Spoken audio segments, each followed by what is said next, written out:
Thank you, Mr. Speaker. Members, before we vote, and I hope you'll join with me in voting against this motion to table, let me make a couple points based on the dialogue we just heard. First off, on the fiscal note, it is true LBB puts this at about a $1 billion fiscal note each year for this biennium, but I have the fiscal note here from LBB, and anyone can come up and look at it if you want. In 2028, it's more than $3 billion. In 2029, more than $3.1 billion, and in 2030, more than $3.9 billion. This bill clearly is projected to explode our budget in the years ahead, and so we need to think carefully about whether this is a good policy for us to enact here today. Secondly, let me make a point about the universal nature of this, or not. This has been billed as universal school choice, but then the projections show clearly that at most 2% of Texas school kids would benefit under this program. How is 2% universal?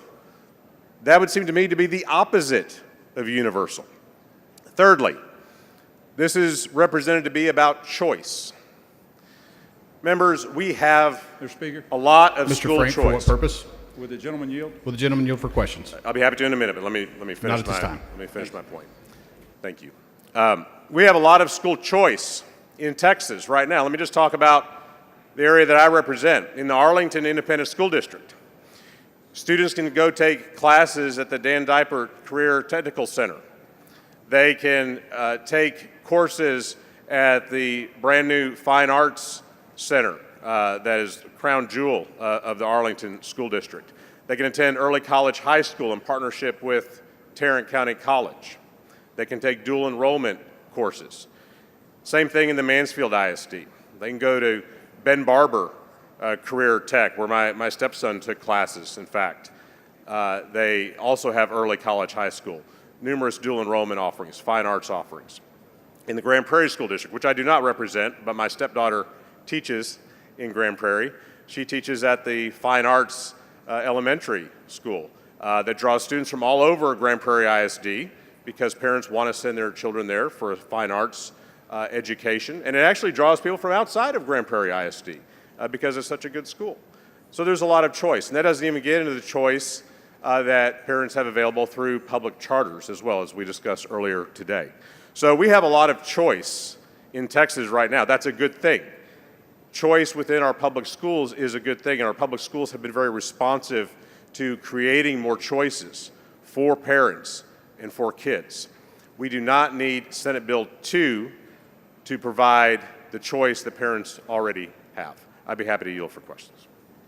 Mr. Frank, for what purpose? Yeah, just have some questions. Will the gentleman yield for questions? All right. Yes, gentleman yield. Just a couple quick things. You said choice, and you mentioned all the choice that was there, and you sounded like choice was a good thing, right? Sound like you were saying, hey, we've added choice, we've gotten more options for kids. That's a good thing. Yes, I think public school. I think the options we have today are robust, and I think that is a very good thing, yes. Okay, do people with money have a few more choices than people without money? I mean, like for instance, you, me, can you choose to send your kids somewhere that maybe is not one of those choices? And honestly, I know many people in this body are choosing to make a choice that people without money can't make. Is that right? I appreciate the question, Representative Frank. So let me answer it this way. I mentioned my two stepkids are older and out of the house, but when they were in school, had this bill passed back then, and my wife and I were presented with the choice of, now you can get this voucher and send your kids. And by the way, it is an ESA. It is not a voucher. There is not a voucher bill on the floor. I don't mean to be, but this is part of the misinformation. Okay, well, I'm trying to answer your question. But you're using it with misinformation, and that's what I think I get really frustrated with. There is not a voucher. It's an ESA. It's in the bill. Sorry. I'm happy to use that terminology, Mr. Frank. So if we had been provided an ESA, then could we have sent our kids to Country Day, the great school in Arlington that I mentioned earlier? Absolutely not. We wouldn't have been able to afford $20,000 a year and per it child additional. We would not. And the constituents in my district, they cannot. This is a coupon. It is a coupon. It does not guarantee anyone the ability to access those private schools. I am not suggesting by any stretch that this gives options, opens up 100% of the options. But I think you would have to admit, when the average private school in the state is $9,700, it will open up options, full options, for some kids.